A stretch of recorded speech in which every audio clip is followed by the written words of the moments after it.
What kind of enemy was so dangerous that Julius Caesar did not only fight them with swords, shields, and legions? He wrote entire books to make sure Rome never forgot them.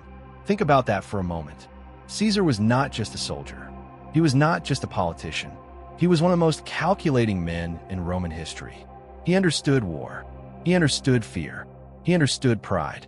And more than anything, he understood the power of a story. So when he marched north into Gaul, into the lands of the Celts, he did not simply send reports back to Rome saying, "I won another battle." No, he described tribes that were fierce, restless, proud, and almost impossible to fully control. He described warriors who could gather in huge numbers. He described leaders who could inspire rebellion. He described Druids, strange rituals, sacred groves, and a world beyond Rome's comfortable imagination. And every sentence carried a hidden message. Rome, pay attention. These people are not weak. These people are not finished. And without me, they may come for you again. To understand why Caesar wrote so much about the Celts, we must begin long before Caesar became famous. Long before he crossed into Gaul. Long before he dreamed of ruling Rome. We must begin with an old Roman nightmare. Centuries before Caesar's campaigns, Rome had already met the Celts in the most humiliating way possible. Celtic warriors had stormed into Italy and sacked Rome itself. For the Romans, this was not just a military defeat. It was a scar on the soul of the city. Rome saw itself as disciplined, chosen, serious, built for greatness. But the Celts had shown them something terrifying. Rome could be invaded. Rome could be burned. Rome could be humbled. That memory did not disappear. It passed through generations like a warning whispered from father to son. Beware the warriors from the north. Beware the tall men with wild courage. Beware the tribes beyond the mountains. So when Caesar began writing about Gaul, Roman readers were not hearing about some harmless foreign land. They were hearing about a people connected to one of Rome's oldest fears.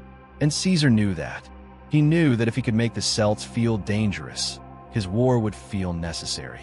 And if his war felt necessary, then he would not look like a power-hungry general chasing glory. He would look like Rome's protector. That is the first secret behind Caesar's books. They were not just history. They were defense. At the time Caesar was fighting in Gaul, his political enemies were watching him carefully. They knew his victories were making him popular. They knew his soldiers were loyal to him. They knew that every battle he won made his name larger than the men who stayed behind in Rome. And that was dangerous, because Rome was a republic, at least in name.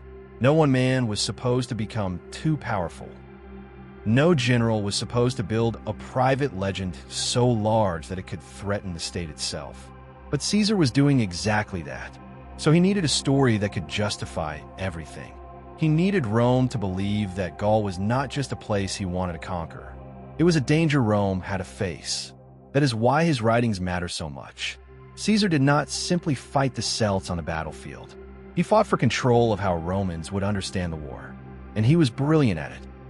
He wrote in a calm voice, almost cold, almost official. He did not say, "I, Julius Caesar, did this great thing." Instead, he wrote about himself in the third person. Caesar marched. Caesar ordered. Caesar decided. Caesar defeated. It sounds simple, but it was powerful. By writing that way, he made his own story feel less like boasting and more like fact. He made himself sound like a servant of Rome, simply doing what had to be done. He made conquest sound like duty. And the Celts were at the center of that story. But who were these people that Caesar wanted Rome to fear?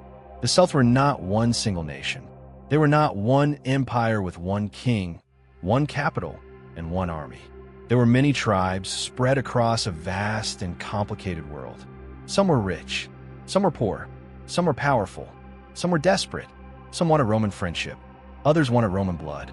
This made them difficult to understand and even harder to control.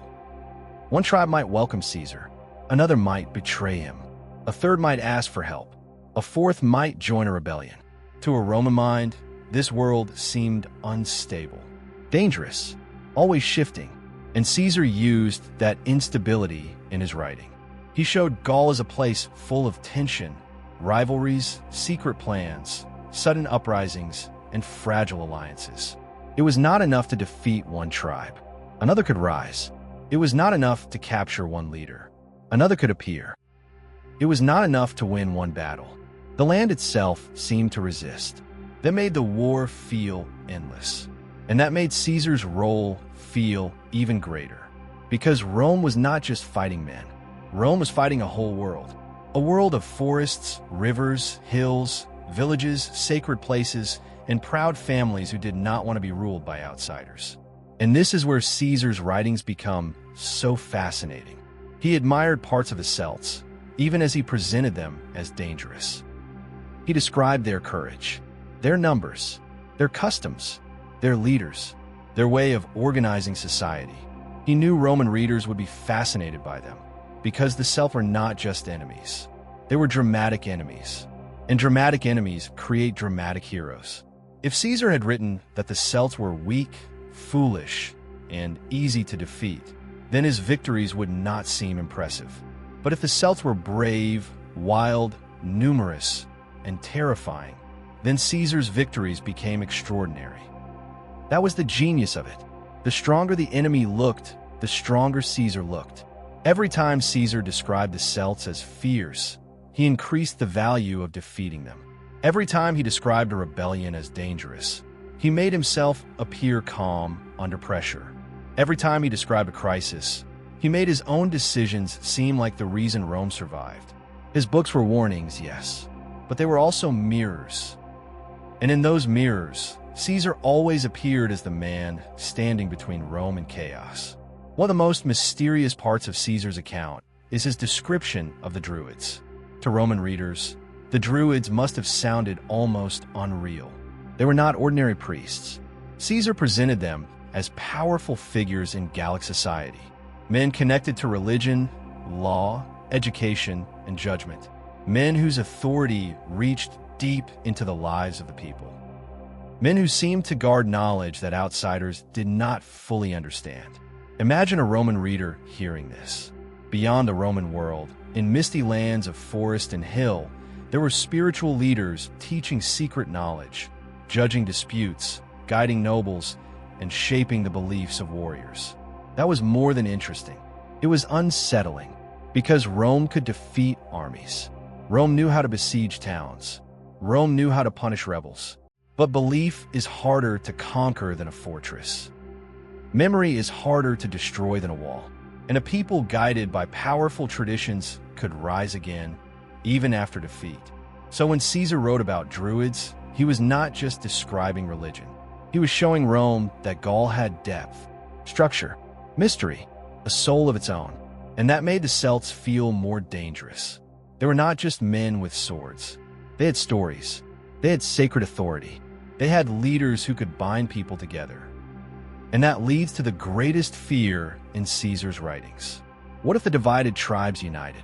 For much of his campaign, Caesar benefited from division. Gallic tribes argued with each other. Some feared their neighbors more than Rome. Some wanted Caesar's help against rival tribes. Some believed cooperation with Rome would protect them. Caesar understood this and used it well. Divide, negotiate, punish, reward, intimidate, forgive, strike again. This was not only battlefield strategy. It was political surgery. But the nightmare for Rome was unity.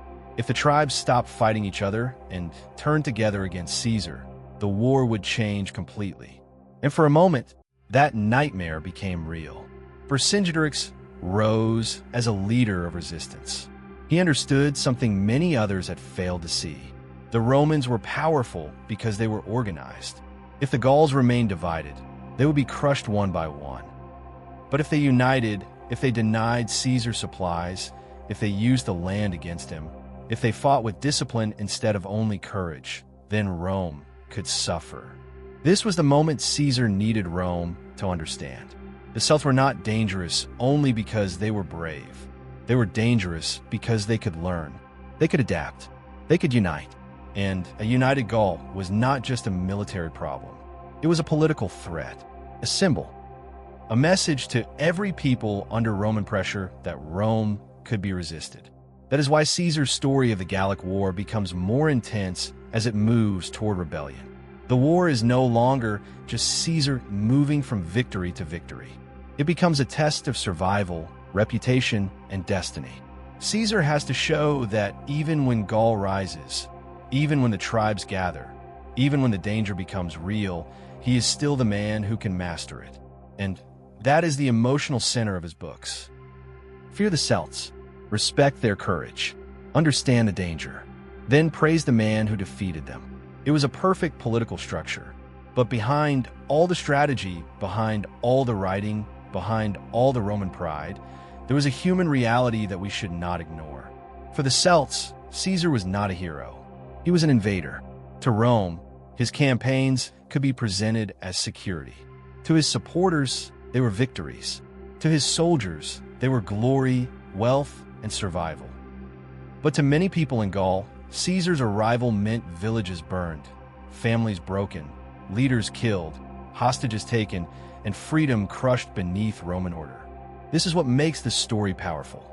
The same books that made Caesar famous also preserve traces of the people he destroyed. Their names, their resistance, their desperation, their courage, their final attempts to remain themselves. Caesar wanted Rome to see the Celts as dangerous. But in doing so, he also made sure future generations would know they were not passive victims. They fought, they negotiated, they rebelled, they made Rome bleed. They forced one of history's greatest generals to explain himself in writing. And that is no small thing. A weak enemy does not need a long explanation. A forgotten enemy does not haunt a civilization. But the Celts haunted Rome. They had done it before Caesar. And through Caesar's own words, they continued to do it after him. This is why his books survived as more than military records. They became one of the most famous accounts of an ancient war. Students read them for their Latin. Historians study them for their details. But beneath the clean language, there is a dangerous question. How much of this is truth?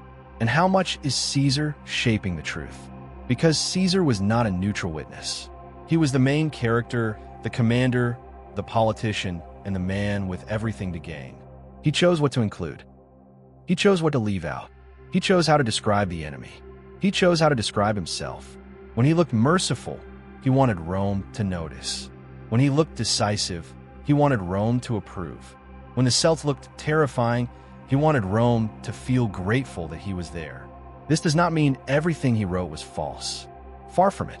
His writings are incredibly important, but they must be read with caution, because Caesar knew something many leaders have known since ancient times. The person who controls the story often controls the victory after the battle is over. A battle can be won in a day, but memory lasts for centuries. And Caesar was fighting for memory. He wanted Rome to remember him as the man who brought order to Gaul, the man who pushed Rome's power north, the man who faced danger without panic, the man who protected the Republic, even as he was becoming powerful enough to break it. That is the great irony. Caesar warned Rome about the Celts. But many Romans eventually feared Caesar himself. The general who said he was protecting Rome from chaos became, in the eyes of his enemies, the source of chaos. His victories gave him wealth. His armies gave him loyalty. His fame gave him influence. And his writings gave him a public image stronger than almost any rival could match. By warning Rome about the Celts, Caesar was also building the case for Caesar. And the stronger that case became, the harder it was for Rome to stop him. This is where the story turns from foreign war to Roman destiny. The Gallic War did not only change Gaul, it changed Rome. It gave Caesar soldiers who trusted him deeply. It gave him military prestige.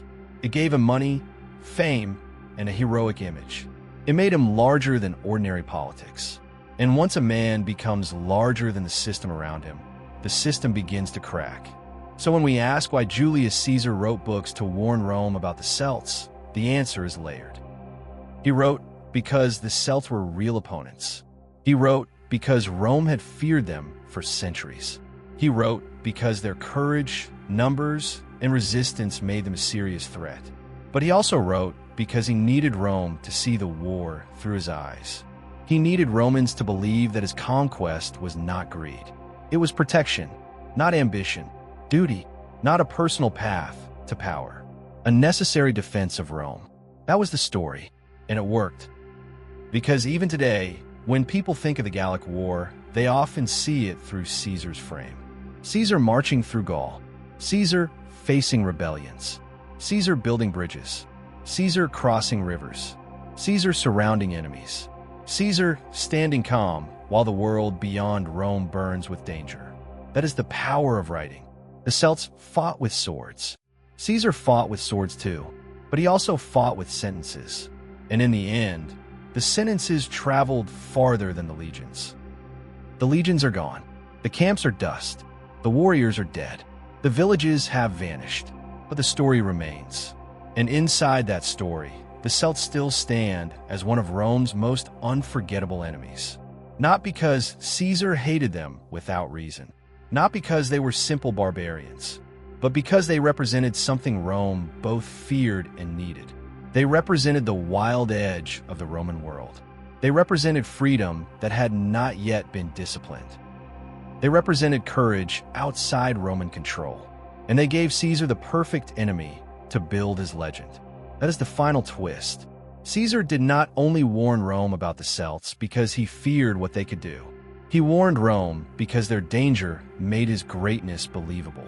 Without the Celts, Caesar was just another ambitious Roman general. With the Celts, he became the defender of civilization, the conqueror of the north, the man who stared into the forests of Gaul and came back with victory in one hand and a book in the other. But maybe the most haunting part is this. Caesar wanted Rome to remember that he conquered the Celts. Yet his own writing also helped the world remember that the Celts resisted.